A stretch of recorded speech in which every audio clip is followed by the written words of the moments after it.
Hi, everyone. For our fun Friday read, I would like to share Giraffes Can't Dance.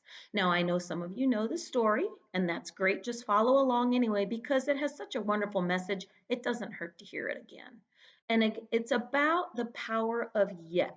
Okay? This giraffe, Gerald, in the story finds out he can't dance. But as we have learned in our school days, and as we've learned from some of the other stories we've read, and as we've learned from some videos we've watched, it's called the power of yet. Maybe you can't do it yet, but will you be able to do it eventually? Probably, right. We've talked a lot about that. So that's what this story is basically about. It's the power of yet. Maybe you can't do it yet, but eventually you will. Okay? Again, Giraffes Can't Dance. It's by Giles, oh dear, Andreed and Guy Parker Reese. So one is the author, one is the illustrator. Usually the author's name is listed first and then the illustrator second. Okay? Again, Giraffes Can't Dance. I love this. Look at the title page. Who's dancing there? Yep, some monkeys. Some monkeys are dancing. All righty. Oh, and here we go. More title page. Giraffes can't dance. I think those are some warthogs, aren't they? And again, it says, oh, by Giles Andreed, illustrated by Guy Parker Reese. So there you go. And then we have the dedication up here in the corner. And it says, to my cousins at Sandbanks. That's from Giles. And then it says, for Fee, John, Rod, and Andy. And that's from Guy, the illustrator. So they've dedicated this book to people that are special to them. All right, here we go. Gerald was a tall giraffe whose neck was long and slim, but his knees were awfully crooked and his legs were rather thin. There he is.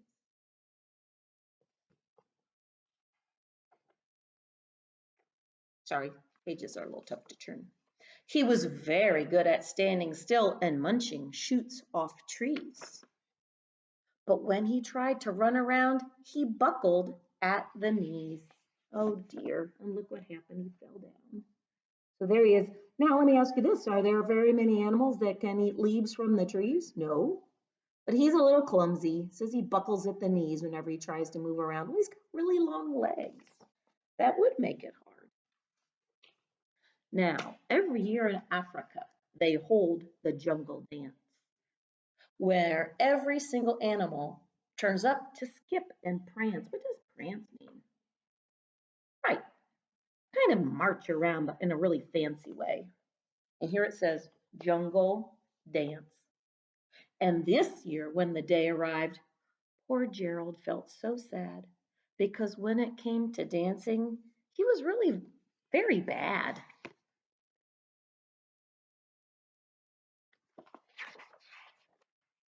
The warthogs started waltzing and the rhinos rock and rolled. The lions danced a tango that was elegant and bold. Everybody's kind of doing their thing for the dance. I love the lions with the tango. She even has a rose in her mouth. The champs all did a cha-cha-cha with a very Latin feel. And 8 baboons then teamed up for a splendid Scottish reel.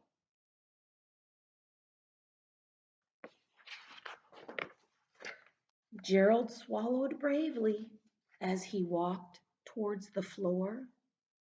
But the lions saw him coming and they soon began to roar. And I don't mean like the roar you're thinking of, I think roar with laughter. Yes, they're laughing at him. Is that a very nice thing to do? No, it's not. Is that being a good community citizen? No. Hey, look at clumsy Gerald, the animals all sneered. Giraffes can't dance. You silly fool. Oh, Gerald, you're so weird. Oh my goodness. That was a terribly unkind thing to say. Poor Gerald. Is that nice to make fun of him? No, it's not nice. And just because he can't do it, does that mean you should make fun of him? No. Some of those other books we've read, remember when the others have made fun of a character, it turns out that character can do something they can't? Right. Well, Gerald simply froze up. He was rooted to the spot. They're right, he thought. I'm useless. Oh, I feel like such a clot. Aw, poor guy. So he crept off from the dance floor and he started walking home. He'd never felt so sad before. So sad and all alone. Aw.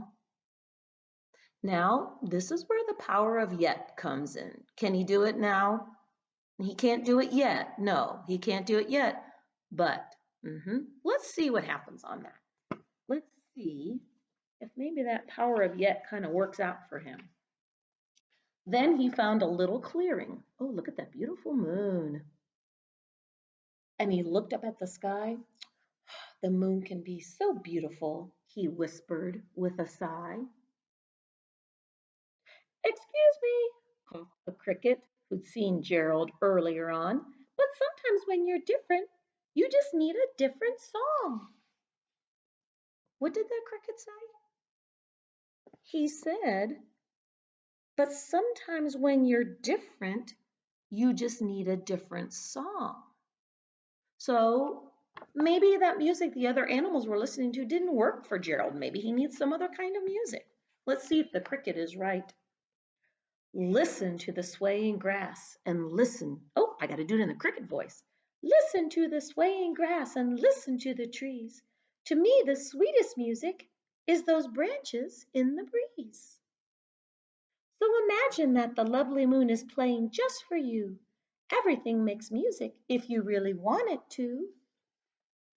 So he's saying what? He's saying, Gerald, maybe you don't need the fancy music. Maybe it's the music of what? What are all the things he mentioned? The moon, the branches, the breeze, those are all parts of what? Nature. So maybe the music Gerald needs is nature. Hmm. Maybe even the cricket chirping, who knows? Ah, with that, the cricket smiled and picked up his violin. Then Gerald felt his body do the most amazing thing. His hooves had started shuffling, making circles on the ground. His neck was gently swaying, and his tail was swishing round. And there he is.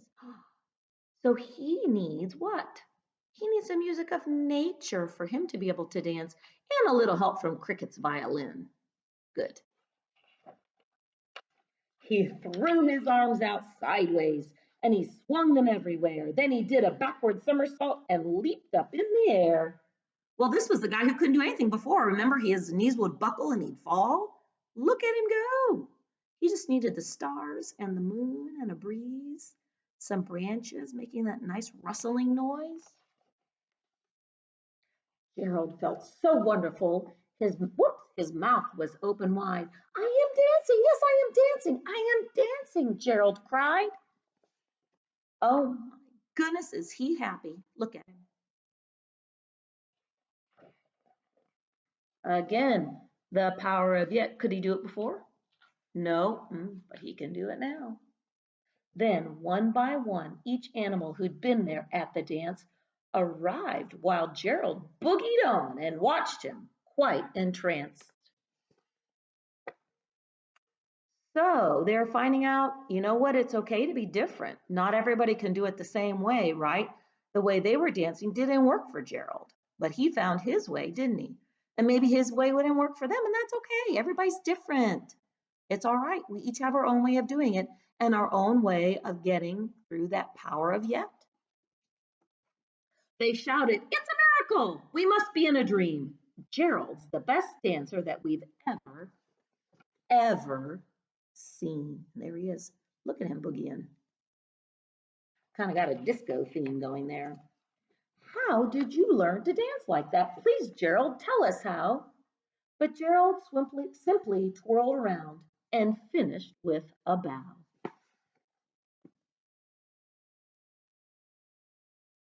I think they're pretty impressed, don't you? Do you think they feel badly for making fun of him?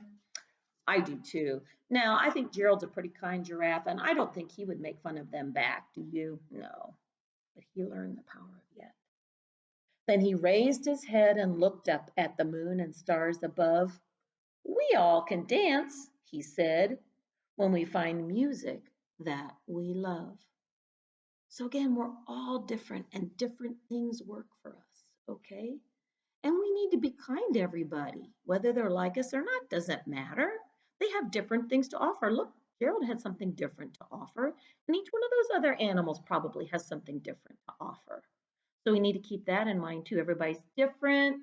We shouldn't make fun of them. We like them for who they are and what they can do. And we each have our own power of yet. All right. Have a great weekend. Bye, everybody.